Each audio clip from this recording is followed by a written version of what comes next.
माह ए शाबान के फजाइल सुनकर जाना। अगर तुम सच्चे मुसलमान हो, अगर तुम अल्लाह और उसके रसूल पर यकीन रखते हो, तो इस वीडियो को स्किप मत करना। माह ए शाबान का राज सुनकर जाना। माह ए शाबान आ रहा है। यह रहमत से भरा हुआ महीना है। यह रमजान की तैयारी का महीना है, लेकिन बहुत लोग इसकी अजमत नहीं जानते।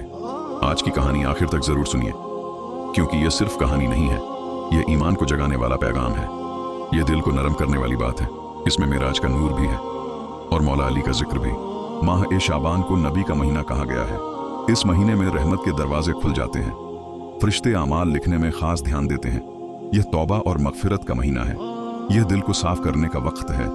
यह अल्लाह के करीब होने का मौका है।